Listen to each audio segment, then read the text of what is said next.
CONCOR. There has been a tariff hike to offset the hike in railway haulage rate. We would also like to get in the outlook on EXIM and domestic volumes. What's the scope for improvement then on the EBITDA margins, etc. Joining us right now, Mr. V. Kalyana Ram, the CMD at Container Corp of India, joins us in the show right now. Mr. Kalyana Ram, thanks so much for joining in. 3 weeks back, Indian Railways announced the haulage rate of 5%, hike of 5% that is, which is not as steep as earlier years. Based on the tariff hikes taken by you in the month of May and August, will it be adequately covered, or will you be taking more in the coming months to fully pass through the burden?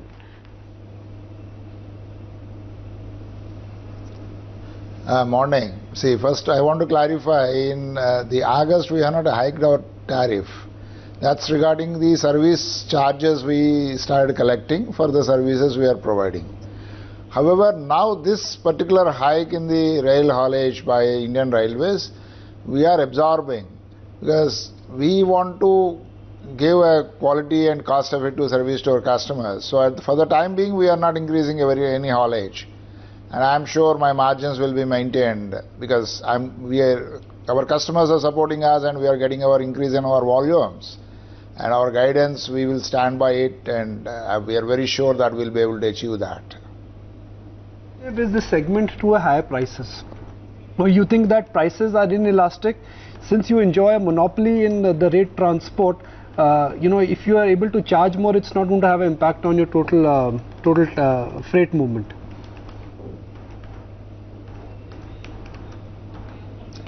It's not a question of, having a good market share so we can get more from the customer. That's not at all our viewpoint any time.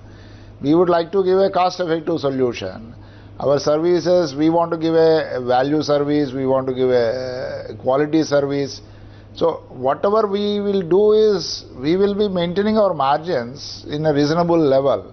So this particular hike, I feel that we need not go for that hike immediately.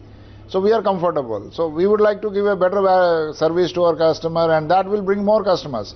Maybe some of the customers who are indecisive of coming onto rail, they will be getting added, and that's good for our company as well as for the country, because that will reduce the CO2 footprints.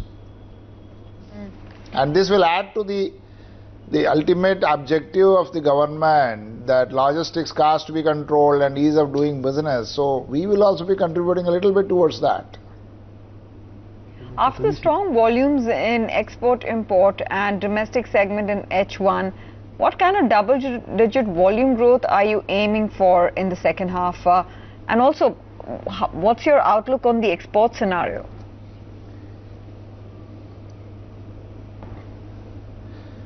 See, exports a little bit are of concern to us, because I think the exports are not picking up as of now if we see the general macro trend in India. But imports are coming well into India, that's not a problem.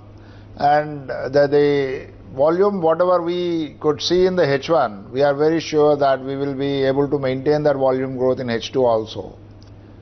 And here I would like to mention, like in H1, if you can see the results, our volume growth is, in fact our profit growth is a little higher in the percentage terms compared to our volume growth, because we are able to build up those circuits and double stack running well into the system, and that's giving the results. Analysts right now are seeing scope of further EBITDA margin expansion of 200 bips. Would you say that they are right in their assumption?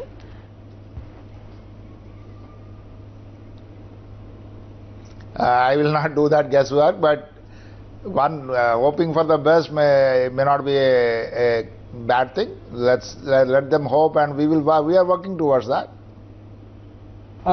Some would also argue that the direct freight corridor, which was the turning point for CONCOR, whereas it is moving in the right direction in terms of implementation, in terms of execution, it's far behind the curve.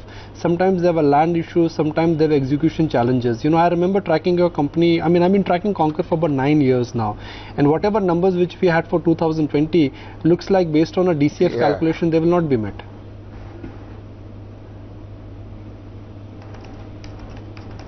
You see, look, I'll go by the forecast given by my colleagues in dedicated freight corridor.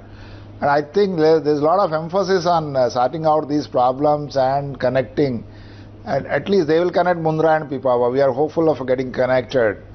And if you look at the way we are working, the DFC will add on to our transit assurances once it comes in. Otherwise, we are able to really turn out a good number of double stack runnings, even with IR system. It's well set now. System is geared up and things are moving on very well.